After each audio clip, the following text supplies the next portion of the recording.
We are on Mem Gimel Amud Aleph 43a1, and we had a debate, a discussion about when this machlokas about boats, about ships, actually applies. So we had Rav Zera saying that when the boat is moving. Sorry, let me say better. There's machlokas in the Mishnah about a boat, about whether or not you can move entirely in a boat or you only have 4 amos. And Rav Zera said the reason that Rav Gamliel allows, the reason the halacha follows Rav Gamliel, the reason Rav Gamliel allows going in a boat is because the fact that the boat is moving. Okay, Rabbah said the reason that Rav Gamliel allows going in a boat is because the fact that throughout the whole area of the boat is because you have the walls of the boat. Okay, now Rabbah push back on Rav Zera. Rav Zera, again, who said the reason is because the boat is moving. Rabbah said that's actually not the reason that Rav Gamliel says this thing. Rather, he said, according to Rabbah, everyone agrees when the boat is moving that there is no machlokas there. Even everyone would agree when the boat is moving that there's no issue because of the fact that the boat is moving, right? And therefore you have a new tchum each time. They're only arguing when it actually stops. But when it's moving, everyone would agree there is no issue of tchum. Again, because of the fact that it's moving. And now we're going to bring some support for this idea that they don't disagree when the boat is moving. They're only disagreeing when the ship is stopped. Okay?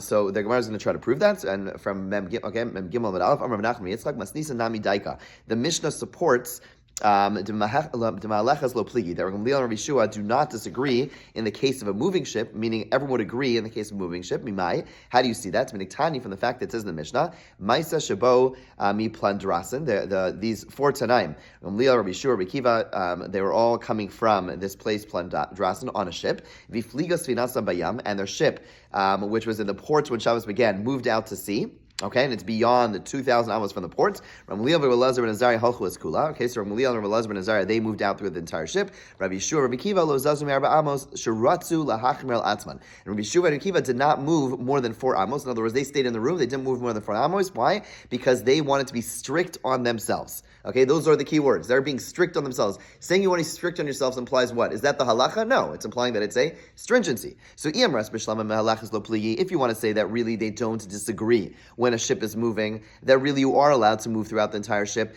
then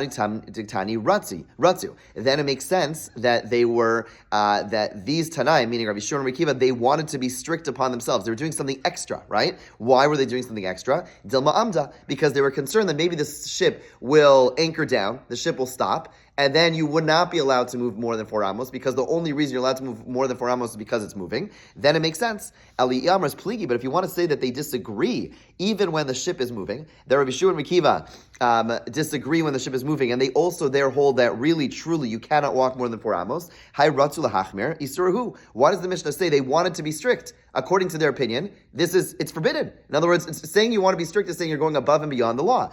If you, Rav Zera, hold that they actually argue even when the ship is moving, then what does it mean they wanted to be strict? They hold it's forbidden. They hold it's forbidden, right? So therefore this Mishnah, the way our Mishnah reads, fits a lot better with Rabbah, because again, Rabbah says, really, when it's moving, everyone agrees you're allowed to do so. It's only when it stops that they disagree. Then you could understand that Rabbi Kiva and Rabbi Yeshua, it says that they wanted to be strict upon themselves when it was moving. Why? Because they were concerned that maybe it's going to stop. Okay, so it seems to support the view of Rabbah. Amar Rav Ashi, Masnisan Dami Daika, the Mishnah, another proof from our Mishnah, which seems to support the opinion of Rabbah, Diktani Sfina, because the Mishnah said, ship, Dumya de Dir V'Sahar. It says it in the context of the folds in the coral. In other words, the Mishnah spoke about a situation where a person is placed into an enclosed area, and then you have the machlokes, Rav Gamliel and Rav Elazar ben Azariah against Rav Yeshua and Rav Kiva about whether or not you can move within the 4 amos, and then it brought the example of the ship. Okay, so but it compares these two things, this enclosed area and the ship. So ma dir v'sar dikvi, the case of the folds and the coral are enclosures that are fixed in place. They're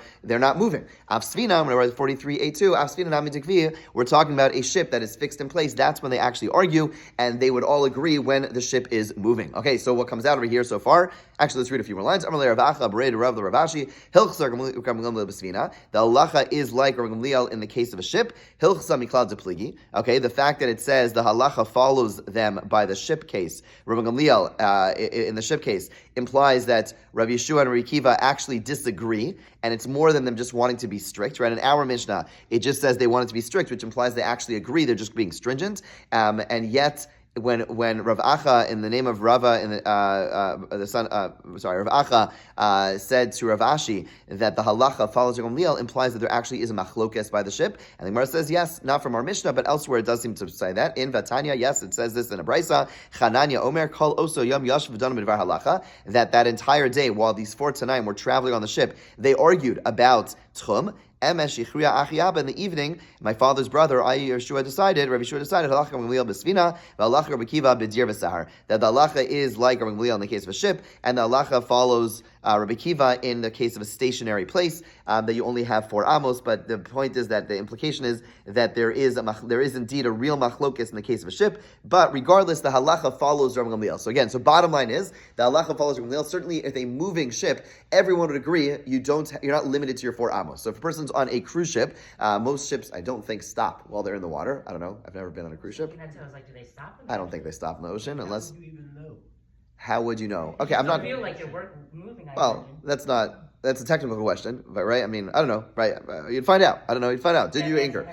Did you anchor? But I don't think. I mean, it's not typically. I mean, it's extremely rare. I mean, I don't know. Typically, they're moving, right? They're constantly moving. So the bottom line is that based on this alone, you would not be concerned. If you're on a cruise ship, you would have more than 4 amos. Everyone would agree if it's in motion, whether the halacha is going to even when it's stationary, which is the implication of this gemara. But even if you were to take the more stringent view, if it's moving, still we're going to pass like Rabbi Gamliel, and you'd be able to move throughout your cruise ship on Shabbos. As we'll see, there's going to be another reason why you'd be allowed to move through your cruise ship, which is the next discussion, which is going to pertain to both ships and airplanes, and that is, does Tchum apply above 10 Tvachim? Okay, and this is going to be a very, very relevant discussion, because if you recall from Masechah Shabbos, or we've already discussed this a little bit in Eruvin, and that is that whereas Rishus HaYachid goes up to the sky, Rishus HaRabim we know stops at 10 Tvachim. If you were to somehow fly over the Rishus HaRabim, not somehow, but if you were to be moving above the Rishus HaRabim, you would not be in Rishus HaRabim, you'd be considered in a Mikom Patur if you're above 10 Tvachim.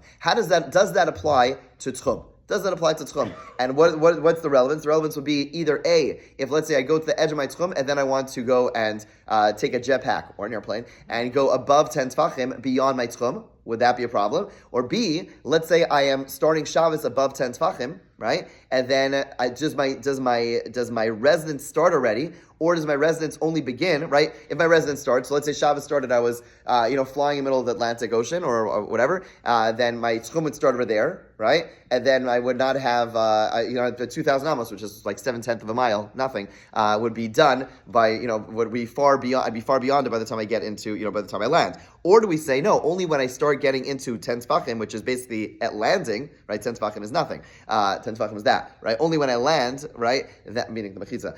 When I land, that's when I get within. That's when I start my Tchum, because above that there is no law of Tchum, right? So very relevant question. And the truth is, the question also applies to a boat, right? The Gemara is not really talking about people flying, but a boat. Why? Or ship? And that is because a ship is typically the water. We actually ignore the water. Halachically, we ignore the water. And the question is, where is the ground under the ship? Right? So typically the ground on the ship is going to be, if you have a big ship, it's not going to be going typically in shallow water. It's going to be going in very deep water. So where does your Tchum actually begin is going to be a relevant question for boat ships as well, right? Until now, we've just been assuming that there is Tchum with a boat, with a ship. But the truth is, it's not so simple, as we're about to see, okay? That whole conversation was kind of...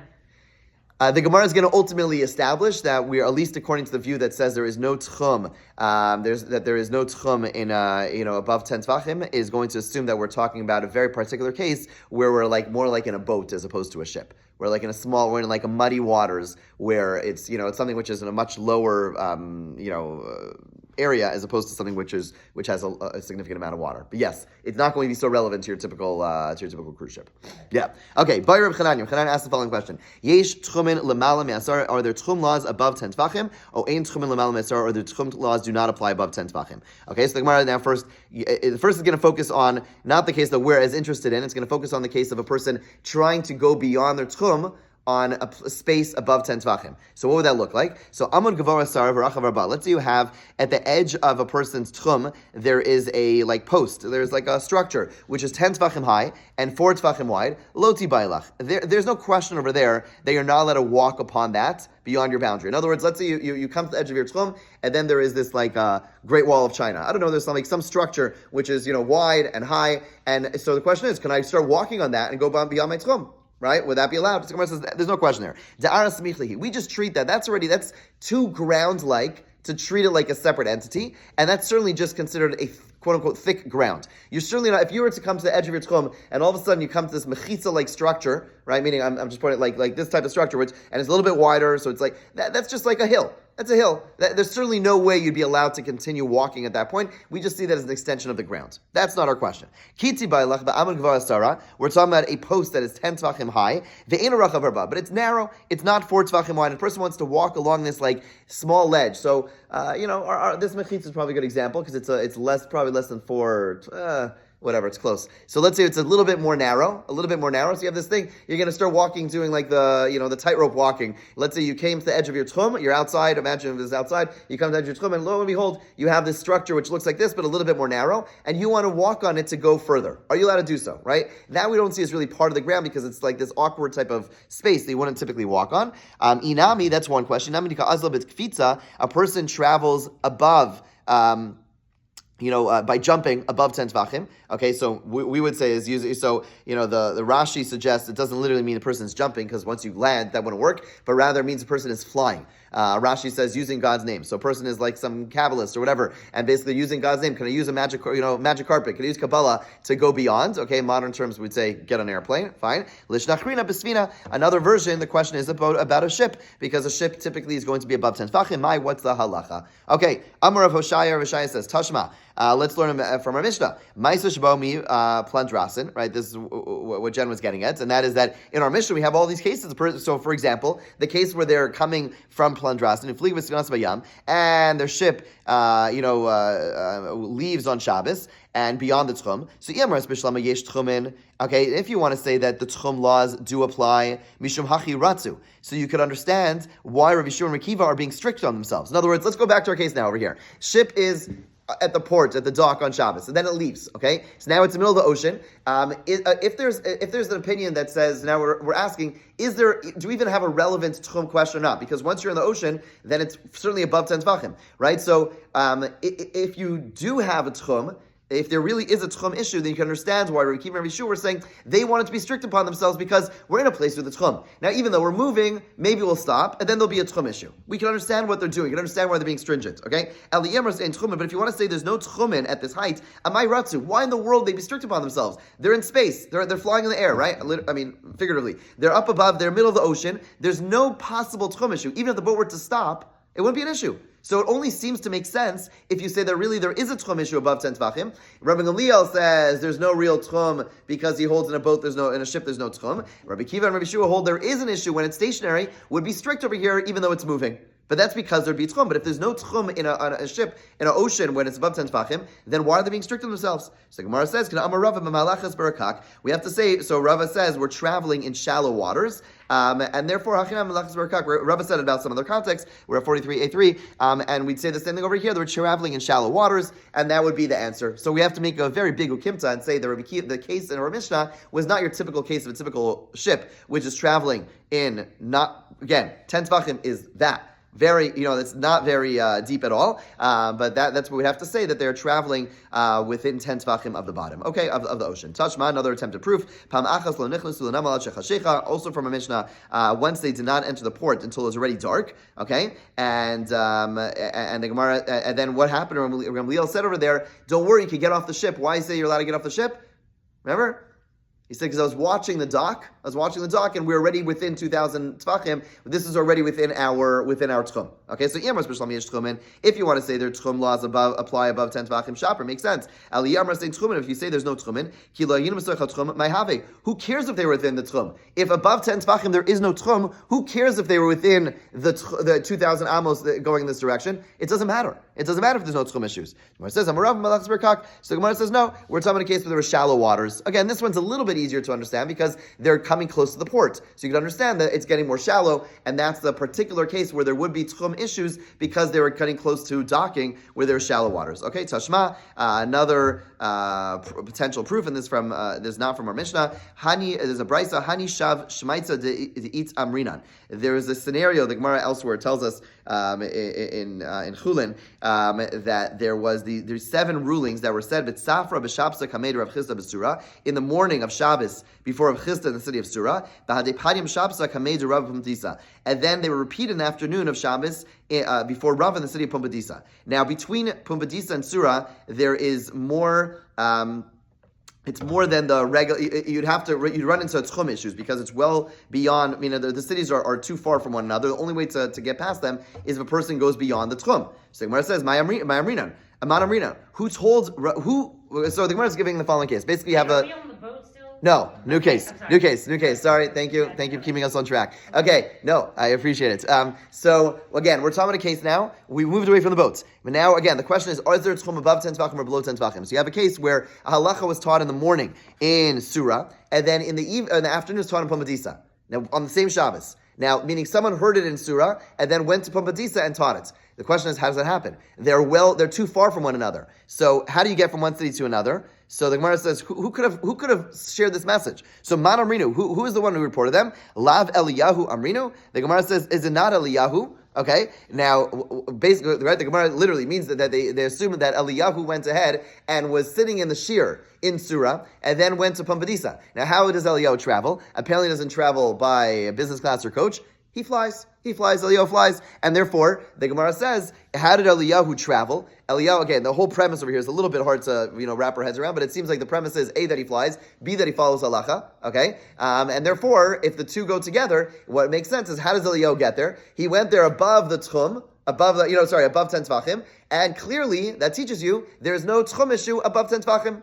Okay, not your typical proof. The Gemara says, Alma ein tchum l'mal me'asara. It must be that there is no tchumla above 10 tvachim. The Gemara says, no, Dilma Yosef Shida Amrinu. Maybe the messenger was Yosef the demon. Okay, and basically the Gemara is saying maybe it was a shade. Maybe it was not Eliyahu who would follow halacha. Maybe it was a shade who does not follow halacha, and therefore maybe he's flying, but it doesn't really matter because at the end of the day he's not someone we would use as a support for following halacha because he does not follow halacha. Okay, we'll just the Meiri, who's a big rationalist, understands that at the very least that when it says Yosef Shida, it doesn't mean literally the demon, but rather just means like maybe a bad person did it. Like who says, why are you assuming that the halacha was shared by someone who follows halacha? Maybe the person who traveled from Surah to Pumbedisa was a guy who doesn't follow halacha, and therefore there's no proof from that particular case. Okay, let's go a little bit further. Fascinating discussion. Tashma Hareini Nazir. Person says, I'm a Nazir. B'yom sheben David ba. Okay, on the day that Mashiach comes.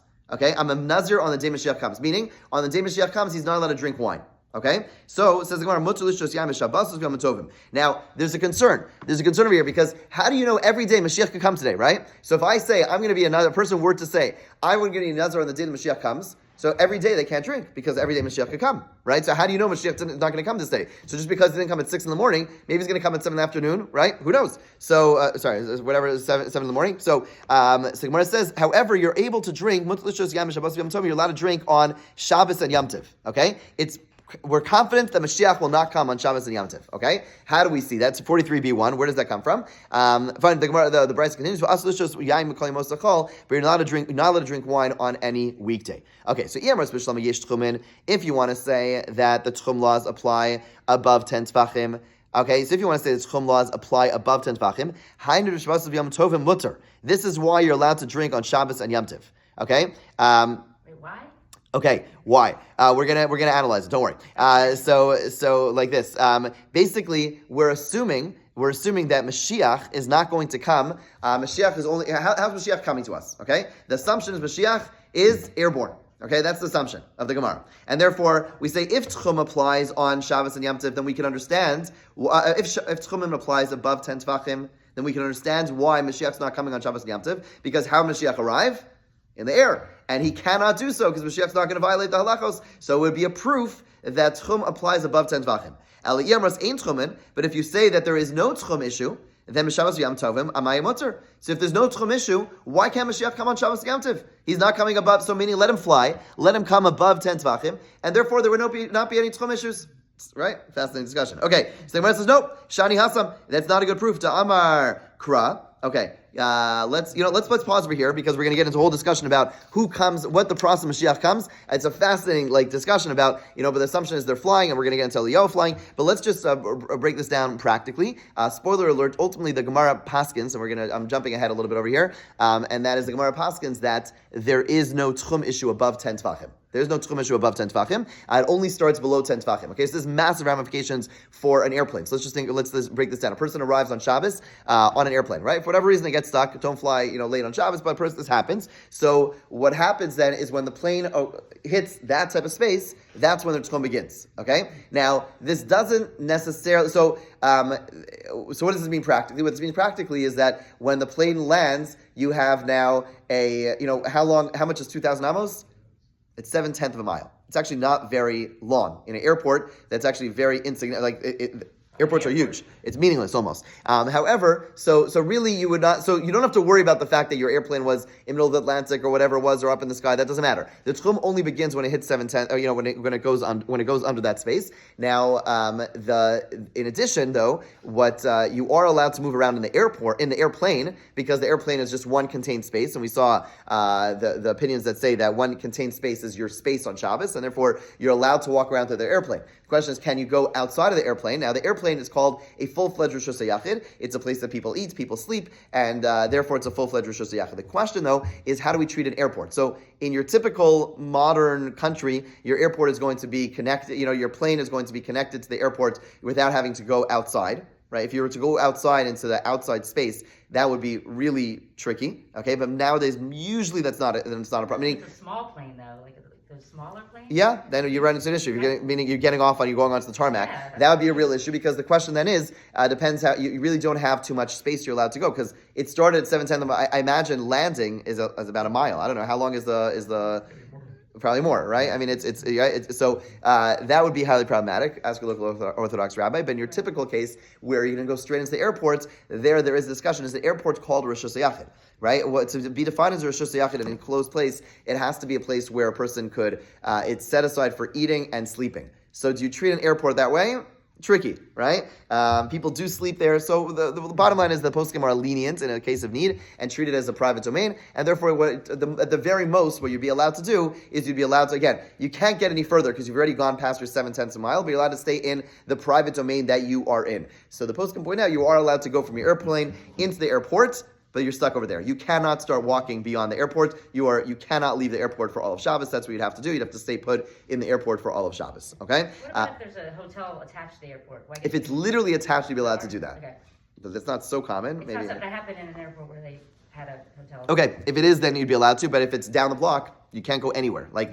You're already past your 7/10 of a mile already from the fact that it landed, wherever it landed. It's just that you're in Rosh Hashanah, and therefore you're in a completely enclosed area, and that's where you'd be allowed to stay in that space. Okay, but that would be the most you're allowed to do. Let's talk about ships and what to do about docking on ships. We'll talk about that tomorrow. Have a great day.